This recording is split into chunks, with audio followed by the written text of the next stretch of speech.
Hello viewers, welcome to CEC lectures. Myself Dr. Preeti Jagwani, Assistant Professor from Department of Computer Science, Aryabhatta College, University of Delhi. Welcome to this lecture series of Introduction to C++ Programming, in which we have already covered a couple of lectures, and we have seen what actually this C++ is. And for today's lecture, the agenda will be basics of C++ program. So how a program will be formed and what are the we can say elements which are used in formation of that program, that topic we will be discussing today. So just to give you a quick recap of C++, in the previous lecture we have seen C++, you can say your C plus some object oriented programming features, and by combining object oriented programming features with C, you are going to get your C++. So I can say C++ is a better C, which is more expressive because it is supporting object oriented programming features. Not only object oriented programming features, but it also supports generic programming, like I can say containers which are stack, vectors and list, having some generic algorithms for sorting and searching of elements. Also it is having a stack of characters, integers, doubles in the form of containers. So generic programming is also a part of C++, which was actually we can say was missing in C. So that's a quick recap, or in a nutshell how we are going to define C++. Now coming to today's part, that is basics of C++ program.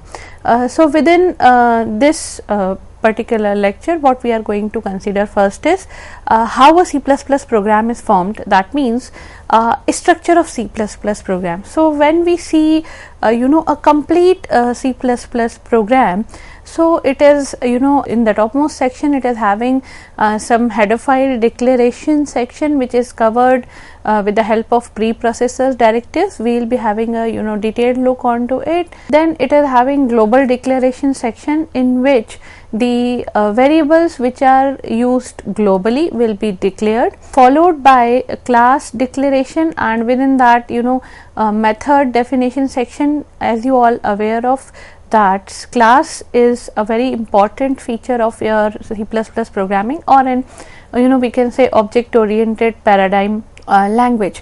So class declaration, and this class declaration will be followed by main function, from which actually the execution of the program begins. So the execution of program begins from the main function, and it will use as and when required the above three sections. That means your header files, definitions from header files will be obviously used within the main, then global variables, yes, will be used in main, and so as well classes also. So all these things will be used in the main function. So main function we can say is the starting point for execution of the program, and then some other method definition section, if if they are remaining, then that method definition section can be covered after the main function. So all these elements are going to give you a proper structure of the C++ program. Now coming to how actually a program looks like, if we see a simple hello world program. So as a convention or as a tradition, we can say we always write a hello world program in the language. This is going to be the first primary program which we used to write in the languages. So simple hello world program in C++ looks like a combination of bunch of, let's say we can say 4 or 5 lines as shown on the screen. So the first statement, now let me fit all these statements within the structure of the program which we have seen. So first statement says hash include iostream.h, which is the header file declaration which we have seen as the first section in the program structure. So this is kind of, you can say, calling or header file declaration here. Then global declaration section is not covered because this is a simple program, and the global variable has no job to do in this program. Then after that, classes also we have not used because in simple hello world there is no need of any class or object or any other object oriented paradigm feature. Then comes the main function. So we have main, and the function. Main is a function is indicated by the presence of parenthesis, opening and closing parenthesis after main, and before this main it is written as int. Int main is basically, the int is the integer type, and this int here is describing the return type of this particular function. So, and the closing and opening of any function, or we can say any block in C++ will be shown by opening and closing curly brackets, opening and closing curly parenthesis. So, opening curly bracket, that means main starts from here, and there is just one statement which says cout /n hello, then /n, and after cout whatever we have written, we return in double inverted commas. One thing more which is important here for as primary discussions in C++, every statement, every executable programming statement is going to be terminated by the use of semicolon. So, cout hello is terminated by a semicolon. So, compiler is aware that this is the end of this statement, and then after that return 0 is there. So, return 0 is just to satisfy the requirement of returning an integer variable, because we have shown when return type of main is an integer, when operating system calls this main function, it is expecting integer in return when the main is going to be closed, or when the main function closes, integer is expected by the calling entity. And here, as I am talking about main function, the calling entity is operating system. So, operating system is expecting an integer which is satisfied here by return 0 statement. So, hash include iostream.h, a header file declaration, then starting of main function along with the return type. So, return type is integer, that means main is going to return an integer value. Main is the name of the function, that's the standard name from which your execution begins. Then as it is a function, it is going to witness opening and closing curly brackets. Then opening and closing parentheses are just after the name of the function. Then when we are going to write the body of the function, it is going to be shown by opening and closing curly parenthesis and whatever we want to write in the body. So, cout is here for, we can say, printing this message which is hello on the screen. /n, as far as is considered, /n is basically a manipulator here, we will be covering it later, and every statement or every kind of, we can say, yes, statement here is going to be terminated by semicolon. So, cout, the line of cout and the line of return 0, both are terminated by semicolon. So, this is, we can say, is a kind of the most simplest program in C++, in which we have just used one header file and one statement for printing hello in the main function. That is what we have done. So, if we can see this program which we have just witnessed is we have a function here, function there, which was the main function, and the main function is, or any other function for that matter, is a collection of statements. When this function is implemented, when this function is called, it is going to perform a task for which it is designed. So, statements within the function are there to perform a particular task, and then that task will be performed when that particular function is executed or implemented.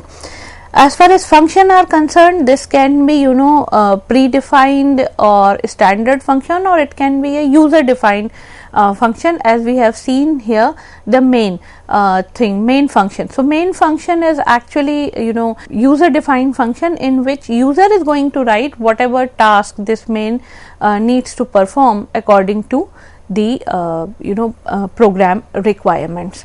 Apart from that, this function, what is, you know, governing this particular program or any other program is basically two terms. One is syntax, another one is semantics. So syntax basically, let's say for example, you have seen there are some specific rules of all the languages.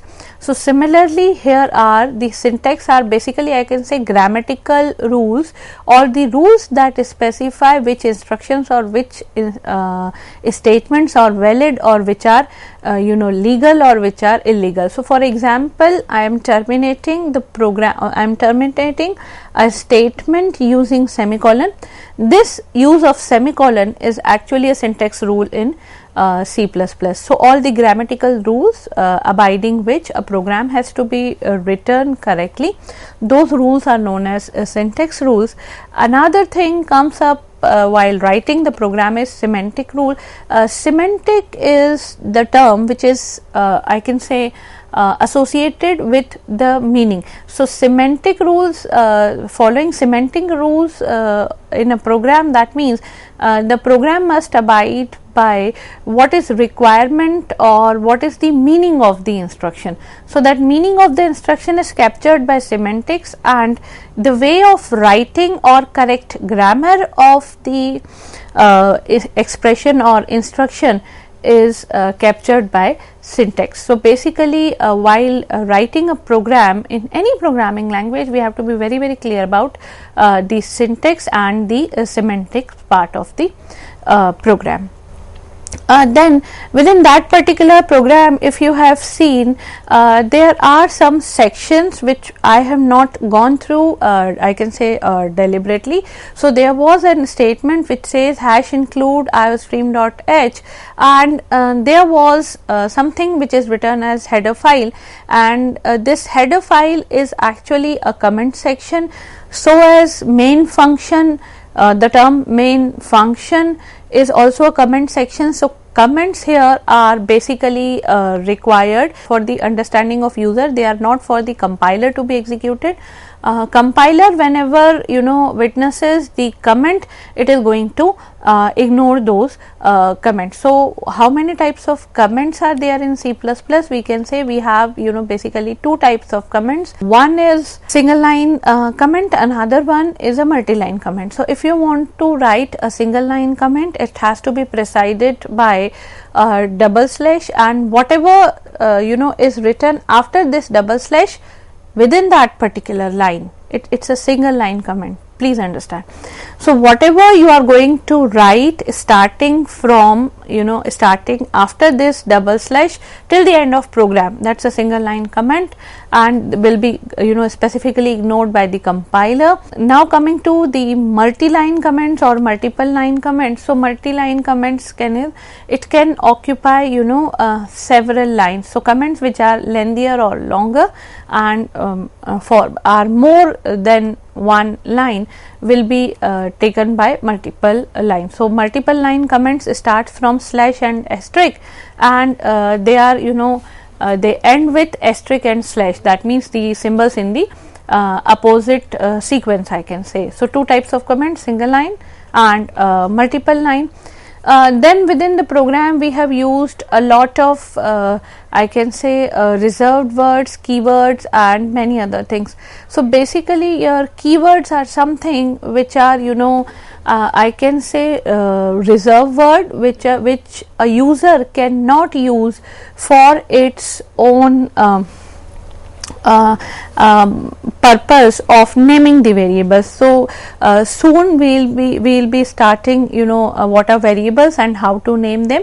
So any name which you want to give to any variable or to any function, that should not be your reserved words. So what are the reserved words which which are in there in C++?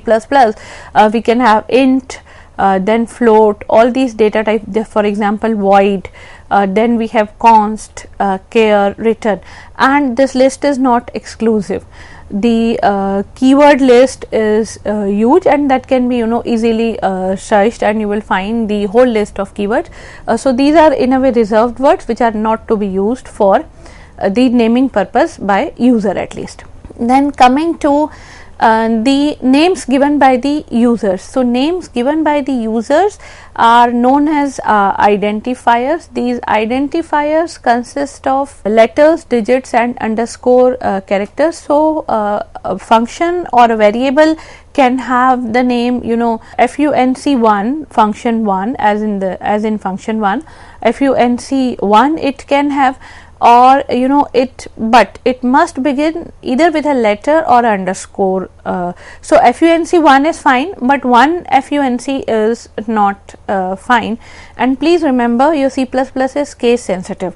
So if you write num or any other identifier or any other thing in capital, it is not same as num in small. So C++ is strictly case sensitive.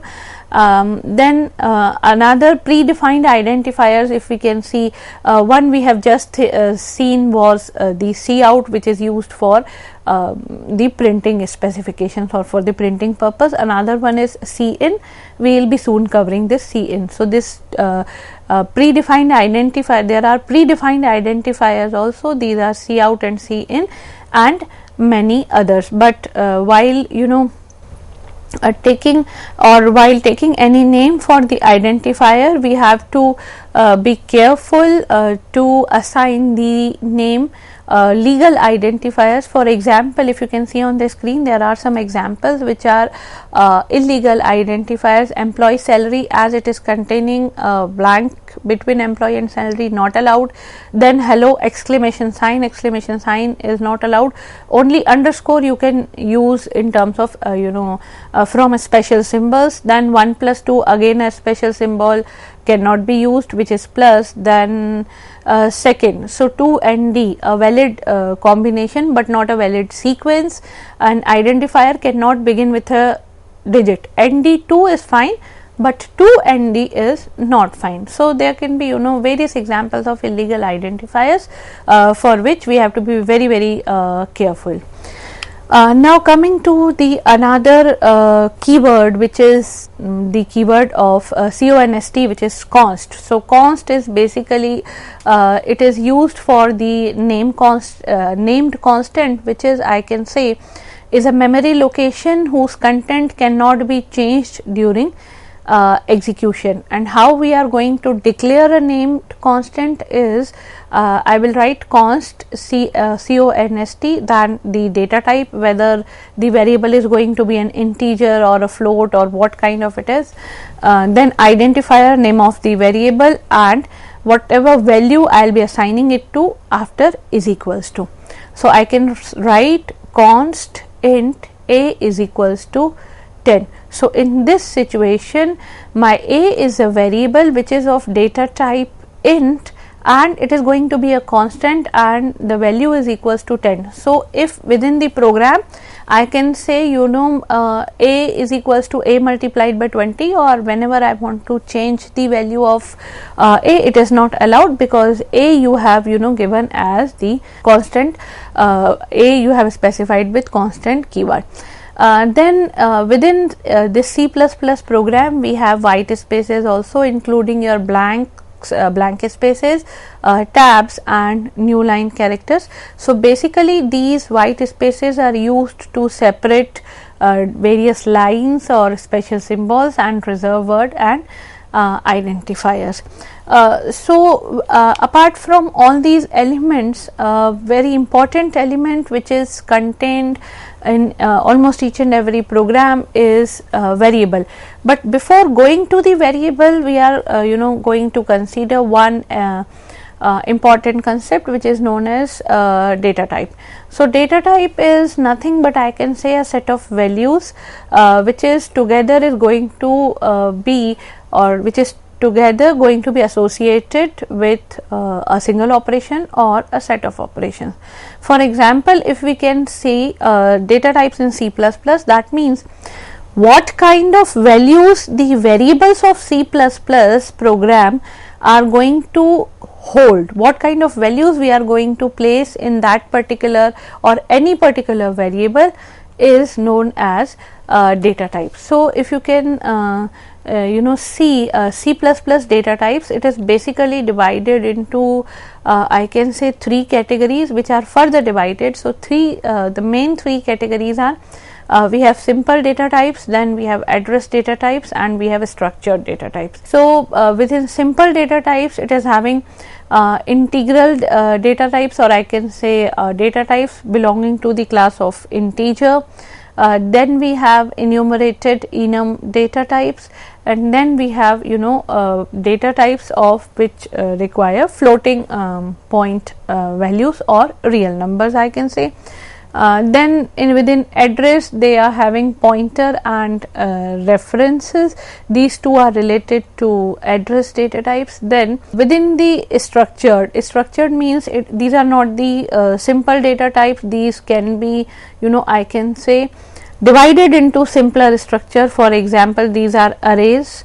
Array is also a combination of simple data types. So is structure is also a combination of simple data types. Then union and class itself is a kind of structured data type. Now, coming to the simple data type, let us consider the types which are covered in simple data type one by one. So, we have integer data type. So, within that integer or integral data type, we have character, short, int, long, and bool. Now, we will be covering them one by one, including floating data types, which are float, double, and long double also. So, variable. Now, with this background of data types, let me explain variable. Variable, whenever I say variable, so variable, it is a kind of basically I can say a named memory location. That's the exact definition of the variable, a named memory location, and that name is for the usage of user specifically I can say. So, if I am saying integer x equals to 10, so basically what is happening inside the memory whenever I am saying, whenever I am whenever my compiler is looking at this statement integer x is equals to 10. So, it is having a clear indication that x is going to be a named memory location. It is a variable, and within that memory location the value which is stored is 10, because the value of the variable is 10, and this variable within this course of program is going to hold integer value. Not any other value. So, when a variable is declared, enough memory is enough memory to hold a value of that type is allocated for it from the unused chunk of memory. And apart from that, not only the value, whenever I am talking about the variable is having 3 things associated with it. One is the name of the variable, which is I said x equals to 10. Then the another thing of the variable, which is the value of the variable, as I said integer x equals to 10. So, 10 is the value of the variable, and the last but not the least is the address of the variable. Address of the variable means on which particular memory word this variable has been allocated its space. So, for example, it can be any memory location.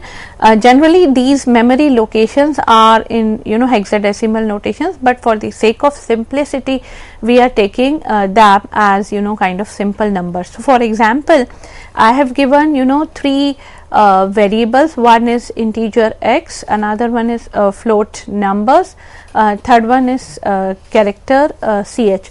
So, int, float and char, these are 3 data types.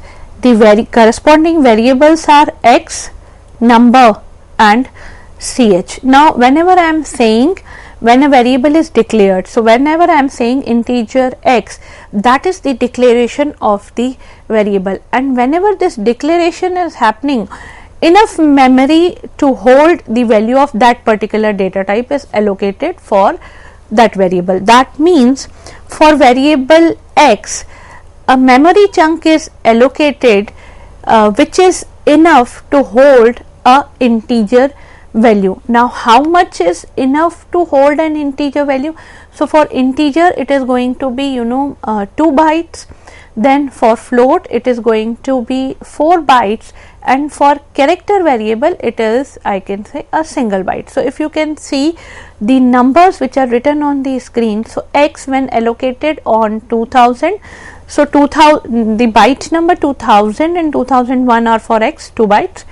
Then 2002, 2003, 2004, 2005, 4 bytes for number, because number is a variable which is float, and for ch 2006 only one, I can say, only 1 byte is being allocated. So, 3 declarations, and please understand here we have not assigned any values to the variables. So, these memory locations which are shown as in the form of blocks are shown as blank, and whenever we are going to assign any number or any value to these particular variables, these memory chunks which are assigned will be will be storing that particular value. For example, I am saying integer x is equals to 10, so 10 will be stored in that chunk of x within the memory. So, this is what you call is declaration of memory variables. So, in this particular we can say lecture, we have